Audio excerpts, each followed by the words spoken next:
Okay, I'm recording, mommy, so please don't make noise, mommy.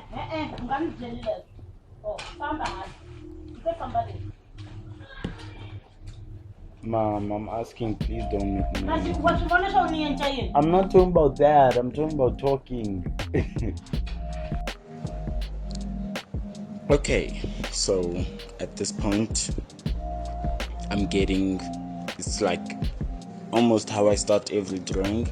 I started out with the Loomis method, where I start off with a circle, get the circle which represents the cranium, then work through the eyebrow line, then the nose, and I get the chin. Then that's where I'll find where I get like ears, eyes, and the mouth. Yeah, I was missing that feature, the mouth. So let's just do it.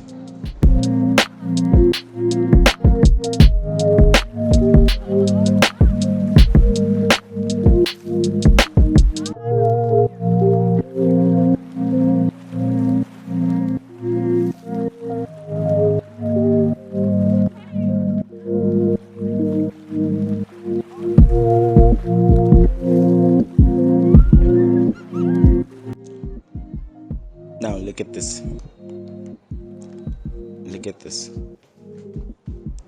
So I'm gonna make that one eyebrow kind of up expression. You see how the full expression, like you saw in the previous sketch. So that line, that you see, that's what we call. Whoa, that sounds cool. This is what we call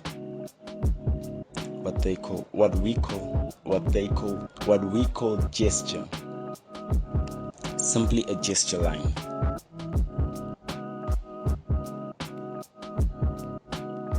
Yeah. So with the low opacity, it's going to help, and in that area, that makes the gesture line. And I'm gonna drop in fact, I'm raising the eyebrow,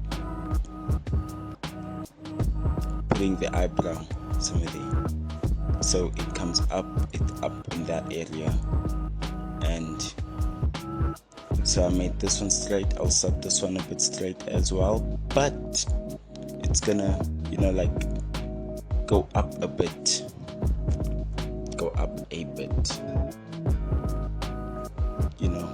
It's the corner that is being raised the most, so it's kind of tilted.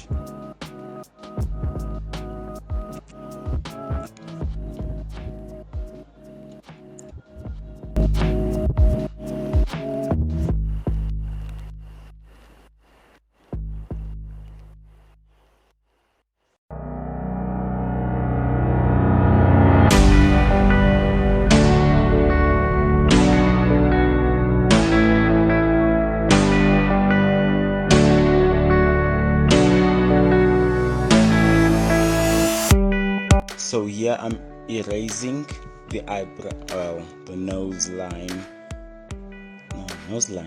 I use the lasso tool to lift it up. So I'm lifting up the nose so that it's kind of, his head is looking up a bit.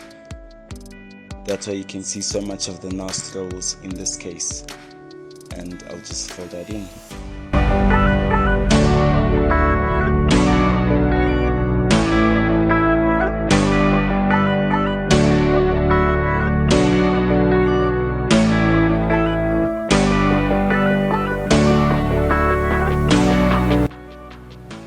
So after getting the line work, just remember to do a few things, like when you have a new layer, you rename them, because naming layers actually helps a lot.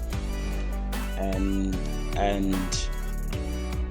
I'm gonna drop the opacity down, then go in with the pencil brush and make some clean line work. This actually takes a while for me, but it's the most frustrating part for me, because it's like you need to be so precise or something, but with time I'll surely get better. And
so the doodle, no wait, so the glasses I got in Illustrator because I got shapes that I can actually use properly. Then I sketched out a camera, his clothing. Then I got perspective lines for the background. This is just the building placements. Then I made him the center of attention, and I made doodles, doodling out a few characters just to set the mood in this case. And then that's when I went and got clean line work just like before, and then I jumped into color.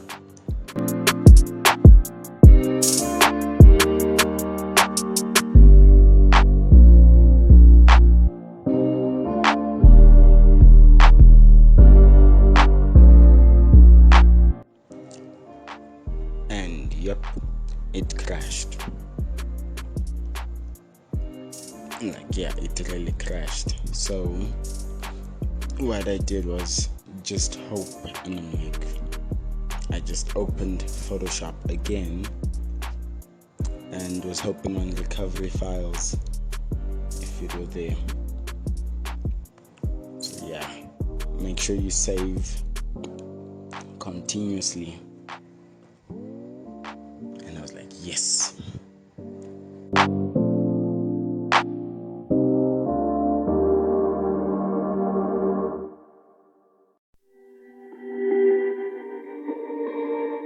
So for the coloring, I would just use magic wand selection, select a part, and then I fill it in when you hold alt and backspace with the foreground color.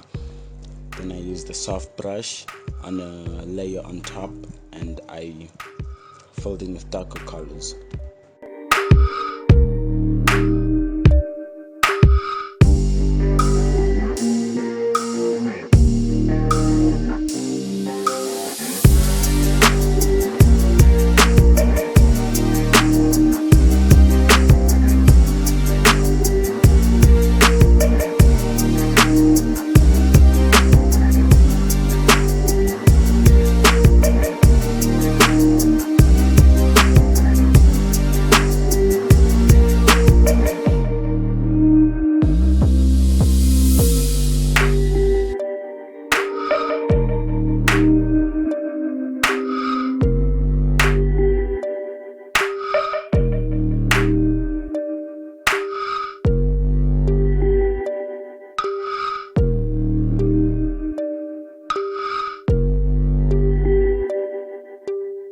Okay, so for the hair I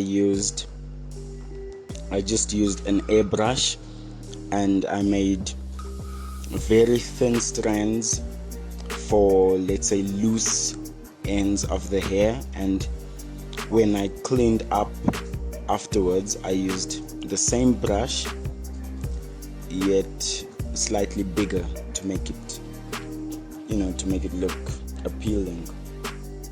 Oh yeah. Okay, so for the overall character, I'm making him a bit gray, because you can see from I have everything from my doodle going in so there's a high saturation around. I shouldn't say that. From the doodle there's a high saturation, then to the buildings the saturation lowers down, and then to the character he's like almost desaturated. So I'll just apply some textures on him and get him done like that.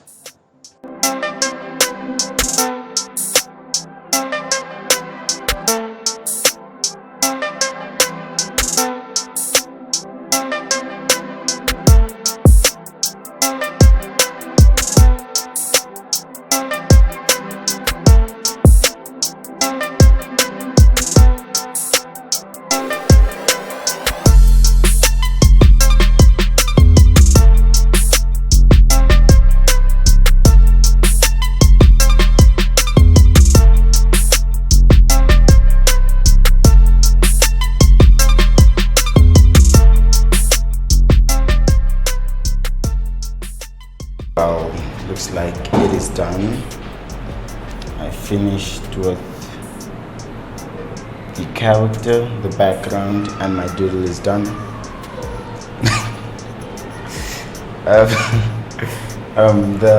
The artwork is done. So let me see. I think it's done.